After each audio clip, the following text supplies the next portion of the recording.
Next one எக்ஸோட value வந்து கொடுத்துட்டு ஷோ தட்னு கொடுத்து பெருசாக ஒரு எக்ஸ்பிரஷன் இஸ் ஈக்குவல் டு 0 அப்படின்னு கொடுத்துருக்காங்க.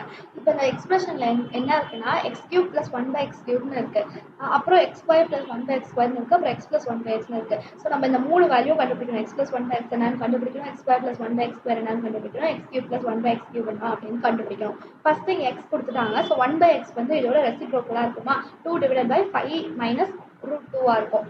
இப்போ வந்து ரேஷனலைசிங் த டினாமினேட்டர் பண்ணோம் அப்படின்னா இங்கே 5 - √21 இருந்ததுன்னா நம்ம இன்டூ 5 + √21 போடுவோம். அதுக்கப்புறம் கீழே வந்து a² - b² போடுவோம். a + b × a - b வரும், அதனால a² - b² அப்படின்னு போடுறோம். இப்போ வந்து 5² வந்து 25. இப்போ 21 √21 ² √2 பவர் 2 கேன்சல் ஆகிடும். ஸோ 21 மட்டும் பாக்கி இருக்கும். 25 - 21 வந்து 4. அப்படின்னா 2 2s are 4 அப்படின்னு போயிடலாம். 5 + √21 / 2 ஆயிரும். நெக்ஸ்ட் x + 1/x வந்து x வந்து நம்ம கொஸ்டினில் கொடுத்துருக்காங்க.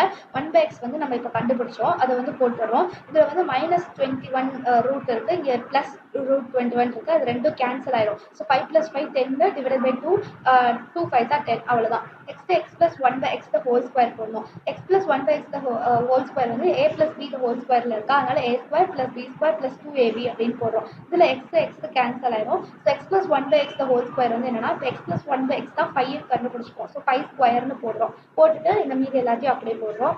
5² வந்து 25. இந்த 2 இந்த பக்கம் வந்துச்சுன்னா -2 ஆயிடும். அப்புறம் வந்து என்ன பண்ணணும்னா 23 ஆயிடும். இங்கே x² + 1/x² மட்டும் பாக்கி இருக்கு. நெக்ஸ்ட் x + 1/x³ வந்து போடணும். இதோட ஃபார்முலா வந்து a + b ³ இருக்கு. a³ + b³ + 3a²b + 3ab² அப்படின்ட்டு போடுறோம். இப்போ என்ன ஆகுதுன்னா இங்கே வந்து x² இருக்கு, இங்கே x இருக்கு, அதனால இங்கே வந்து 2 இருக்கு, இங்கே வந்து 1 இல்லைனா 1 இருக்கு, அப்படின்னா ஒரே ஒரு x மட்டும் பாக்கி இருக்கும்.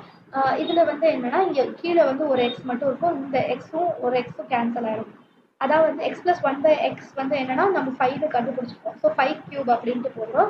மீதி வந்து இது அப்படியே போட்டுறோம். இங்கே வந்து இந்த எக்ஸும் இங்கே இருக்கிற ஒரு எக்ஸும் கேன்சல் ஆயிடுச்சு. ஸோ ஒரே ஒரு எக்ஸ் மட்டும் பாக்கி இருக்கு. அதே மாதிரி இங்கே இருக்கிற ஒரு எக்ஸும் இந்த எக்ஸும் கேன்சல் ஆயிடுச்சு. ஸோ ஒரே ஒரு எக்ஸ் மட்டும் டினாமினேட்டரில் பாக்கி இருக்கு அப்படின்ட்டு போடுறோம். 5³ வந்து 125. இந்த ரெண்டுத்தையும் அப்படியே போட்டுட்டு இதில் வந்து 3 வந்து காமனாக வெளில எடுத்தோம் அப்படின்னா x + 1/x கிடைக்குது. இப்போ x + 1/x தான் வந்து நம்ம 5 இங்கே கண்டுபிடிச்சோமா, அதனால 5 இங்கே சப்ஸ்டியூட் பண்ணுறோம். மீதி எல்லாத்தையும் அப்படியே போடுறோம். நெக்ஸ்ட் வந்து இப்போ நம்பர்ஸ்லாம் ஒரு சைடையும் வேரியபிள்ஸ்லாம் ஒரு சைடையும் வச்சிடுறோம். x + 1/x x³ + 1/x³ போட்டு 125 - 5 3s are 15 போட்டுறோம். 125 - 115 வந்து 110ன்னு கிடைக்கும். இப்போ x³ + 1/x³ மட்டும் பாக்கி இருக்கு. இப்போ நம்ம கொஸ்டின்ல வந்து இப்போ சப்ஸ்டியூட் பண்ணிடலாம். கொஸ்டின்ல x³ + 1/x³ கொடுத்துருக்காங்களா, x³ + 1/x³ தான் நம்ம இப்போ கண்டுபிடிச்சோம் 110ன்னு. அதுக்கப்புறம் என்ன கொடுத்துருக்காங்க, -5 × x² + 1/x².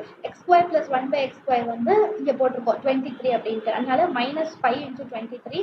அப்புறம் லாஸ்ட்டாக வந்து x + 1/xன்னு இருக்குது, x + 1/x 5ன்னு கண்டுபிடிச்சிருக்கோம், அதனால இங்கே 5ன்னு போட்டுருவோம். இப்போ இதெல்லாத்தையும் சால்வ் பண்ணோம்னா ஆன்சர் வந்து 0 வரும். அவ்வளோதான்.